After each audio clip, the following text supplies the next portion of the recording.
So I want to talk about GTA 6, and I haven't made a GTA 6 video in a while. I just want to start off with my thoughts for the release. As I said before, I think in some videos I said, possibly thought it would be this year, and I was wrong. And I retract that. I was incorrect. I thought really they would release it this year, but I didn't see that coming because they didn't. It's super last minute.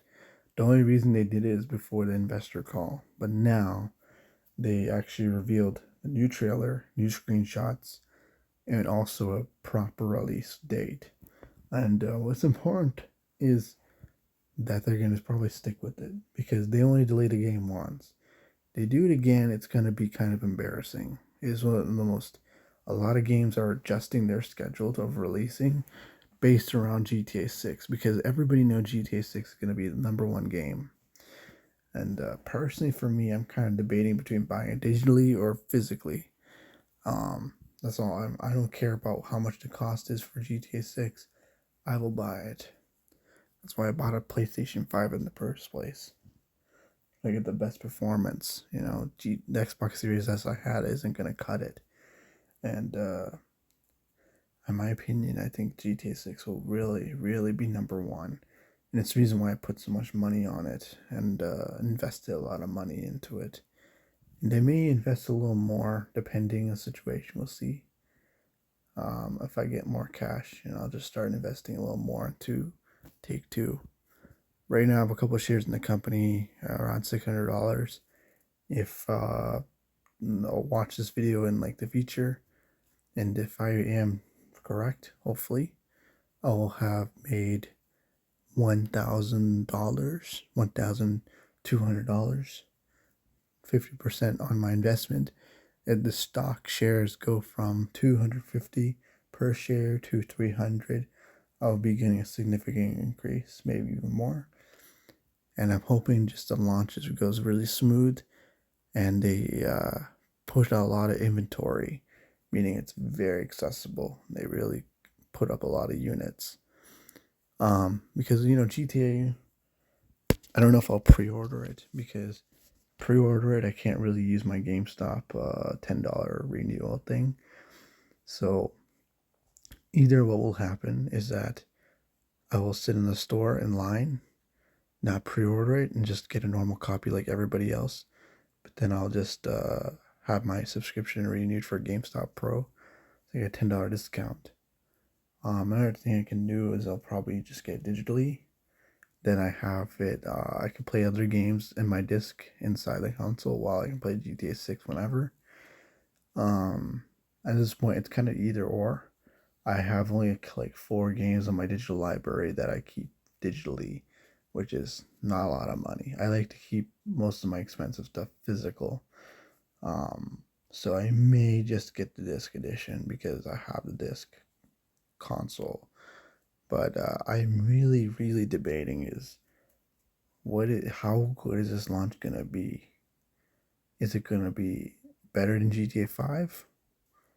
Or is it gonna really blow the water? Is it gonna make the news? Is it gonna go on BBC World News?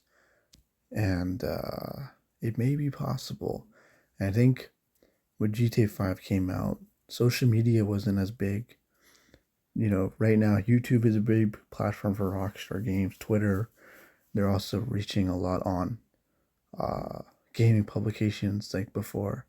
And I think that this will be a much bigger launch because of the way the world is today. I think more people are aware of the GTA 5 GTA series overall, and they've seen the success of the online multiplayer. A lot of influencers, content creators, and people who do GTA roleplay, especially, they're going to be intrigued and interested in getting the new thing because everybody's going to want to make content for GTA 5, GTA 6. Because if they want content, people know they're going to watch that kind of content. Nobody's going to be on GTA 5. And it's going to be a matter of, it's going to be fights. I think people are going to fight over it. I think people are going to really fight to get this copy of GTA 6. I think nowadays also what's different is that GTA 5 had to be bought bought physically for the Xbox 360 and the PS4, PS3. But nowadays with digital sales, everything can just be downloaded in seconds.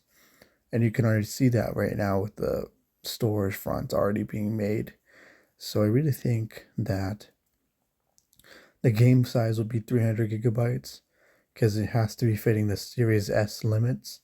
The console can only take 300 gigabytes. There's only 365 gigs of free space. And so the GTA 6 cannot be more than that. Even with new higher end textures, it still needs to be kind of under that limit. GTA 5 is about 150 gigabytes in size. So I really don't think they're going to really put that much. We'll see. I don't think it'll be that crazy. I think 300 is a pretty reasonable number. But also I think that I think they're gonna make way more sales because it's gonna attract new audiences, such as female gamers. I think that there's gonna be a lot more global presence because they have international success with GT Online. People around the world already play the game and they've already played on PC. People are more familiar than ever with the GTA series. And if you look at a lot of comments of celebrities, medias or anywhere, a lot of people joke about GTA 6 coming after something or whatever. And shows a lot of public awareness. It also shows a lot of interest in GTA 6 overall, which is something we didn't see for GTA 5 as much on launch. I think it's going to be one of the most purchased games in history. I think it's going to be making probably $3 billion in 24 hours. If GTA 5 made 1 billion 24 hours, it's going to kill that. It's going to be 3 billion. And I think after a week, it'll make $5 or $6, $7 billion. It's going to kill it in the market. It's going to be the most number one purchased game. I think that consoles are going to be scalped because everybody's going to be wanting to get bundles. And in order to play GTA 6, you need a console. And a lot of people are going to go on that time period to be buying consoles.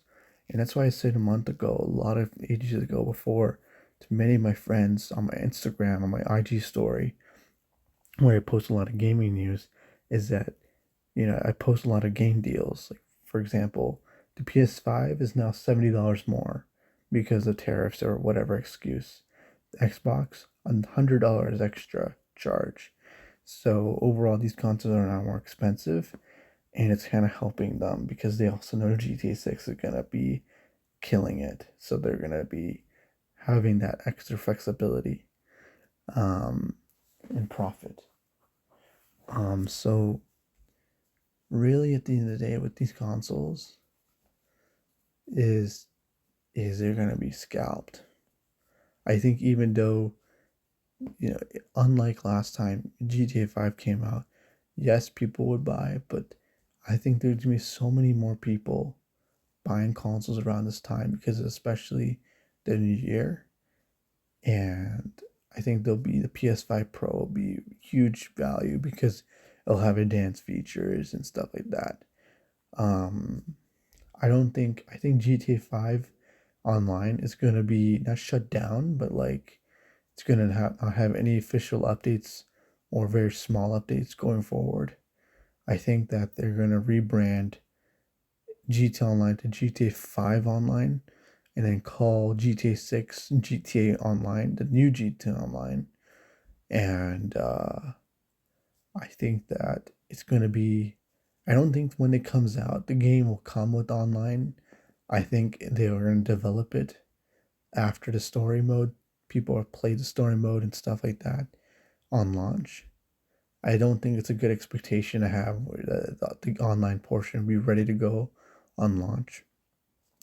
I think it's a lot of work to make an online game properly, and I don't think they're going to give you all this kind of content right at the front. They're going to take time, like GTA 5. They can always push updates out as well. So my opinion is that I think they're going to be doing a great job. They gave themselves more time, and it shows that they're going to do a lot of bug testing, development, making sure that things work. And seeing the video game footage of the trailers, you could see how polished the game already looks with the details and the textures and everything that's there. I think that's gonna really kill it. It's gonna be one of the best looking games ever made for the generation. I think that when PS6 comes out, maybe in 2027, 2028, that it'll be a 60 FPS with 4K resolution together. I think the PS5 Pro may be able to do, but it's upscaled, not full 4K native. I think that PC release will come out in 2027, 2028. And a lot of people who are saying that they're sticking to PC, they're going to end up getting a console because they don't want to miss out. Most of these people who say that they're going to stick on PC, they're wrong, because at the end of the day, they're going to play where their friends are. They're going to play where the most activity are. They're going to play where all the content creators are at. Nobody's going to play those platforms anymore. All the PC games they play, a lot of people are going to be playing GTA 6. So at the end of the day, I think that a lot of people think in their heads that it's not going to happen. It's going to happen. Also, to all the people I told many times ago, you should trade in your PS5, Xbox to a PS5. You're going to see it now, because PlayStation has a partnership with Rockstar, and they have special features for GTA, and they also make sure that the invite systems work better, features work better, and it seems like it's way more stable on PlayStation. I also think that PlayStation is going to be the most preferred way, where the most content creators are going to be, compared to the market share of the Xbox right now. I also think that, it's funny, many people, there was an opportunity where in the middle of the year for 420, April 20th of this year, where GameStop was giving enhanced trade-in value for older consoles like the Xbox Series X or S for really reasonable prices, like $360, almost retail prices, for trading them in for 420. It's like, for example, the Xbox you could trade in for 420, and you can get a PS5 for like $80, literally. And in my case, I just traded it in, and at the end of the day, I still got better value because I didn't have to worry about it. I can just enjoy it. And yeah, I could have waited till 420 or whatever, but I would have never known that they had a sale in the first place. And you never know it's stock. And so once I got availability, I knocked it. I got a PlayStation 5. And I think a lot of people who are saying they're not going to get a PlayStation 5 are absolutely wrong. They're going to say, oh, a lot of people who are waiting, especially I've had friends who are waiting, they're going to regret it, because when the game comes out, they won't be able to play it for the first like 1 week, and they're going to be struggling because they're getting a PlayStation 5 and probably paying scalper prices. And I really think that, because when you look at how monumental games can be for console sales, it's night and day. Games are the lifeblood of a console. It's what makes consoles sell. And I think that since they have an exclusivity deal for consoles, everybody's going to be forced to buy one. I don't think the Nintendo Switch will have GTA 6 due to its technical limitations. A lot of the Nintendo Switch is using a NVIDIA custom GPU and a chipset that is not powerful enough to rock GTA 5, GTA 6, due to its just like lack of raw performance. I think that PCs will need probably an RTX 4060 or 4070 or higher, around those kind of power tier cards. I think around in 2 years from now, that we'll see GPUs that are actually significant from NVIDIA. I think that people who are buying computers right now are in a shitty time, and it's a terrible decision, because right now all the cards that are out there are using too much artificial intelligence, as we're in the AI race right now. Right now, there was an AI. At first, it was the internet boom when I was a kid. Now it's an AI boom for the Gen Zers and the Gen Yers or whatever. I think it's let these companies become a little bit lazy and not really pack in real performance. considering they're having 4 nanometer chips and more powerful hardware, they still not able to push, probably because they want to make sure that they can sell a car for the next year. And that's the reality. They want you to keep upgrading every 3 years. So the key is to really find a card that is the best value at that time, not for the future. Like, and most people who are just getting like literally getting desktop computers are probably getting ripped off because all their parts are going to be outdated in 3 years. And that's the reality. They think it's good because, oh, I can replace the CPU, oh, I can replace the GPU. But eventually your rig gets very old and you have to replace the whole thing. That's why I say to everybody, get a laptop because it's more economical. You the the smaller form factor is really good. It's for portability, and these GPUs and laptops are becoming way more powerful. I think that people are, not looking at the good brands like Lenovo, Asus, Acer. So I have an Acer, and these are really good brands. I think with Thunderbolt technology, it's remarkable what you can do. It's way more convenient than ever a desktop. And I think that people realize that in the future, because the future of gaming is not a desktop. It is portability that's key. Because if you look at the Steam Deck, why those are successful is because it's portable. People want portability, and I think that um, as we go towards ARM chips in the next 10 years, the performance of those ARM chips will be able to emulate CPU x86 instructions and really outperform a lot of the traditional CPUs we have right now. And as right now, this ARM is killing it, especially with Apple's chipsets and stuff like that. It's only going to get better and better. And it's so much more exponential than Intel, than AMD. I think that it's going to be way much killer than now. So, in my opinion, with the whole AI race with gaming, it's not a good thing because it's fake performance, fake generated frames that is not real. And at the end of the day, you get more latency. And them advertising that it does better performance is not really accurate because it's not based on the actual card itself, raw output.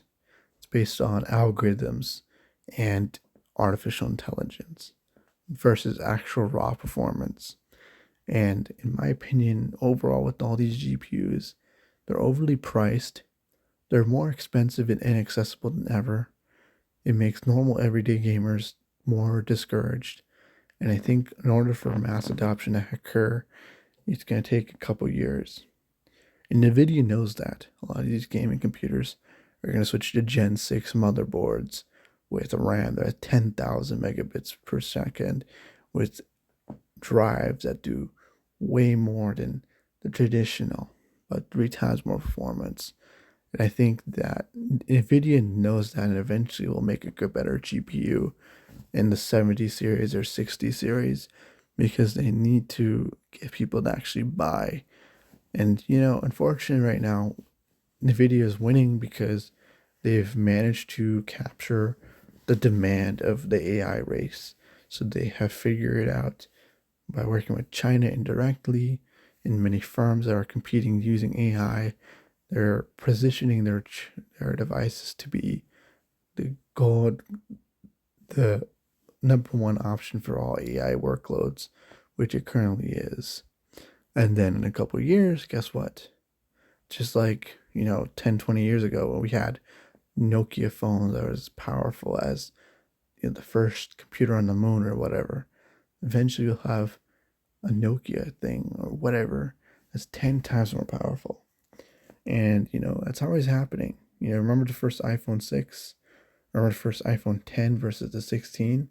The technology that jumps every so many years. It's almost inefficient to buy technology every year because it's best to buy every 4 to 5 years when things have matured and things have really progressed. Because every year a company is trying to release a new product to get your pocket change, and that's all they care about. So at the end of the day, you gotta figure out what's most valuable for your time and effort. And these are my predictions for 2027, 2028 in terms of technology, in terms of gaming, and my thoughts.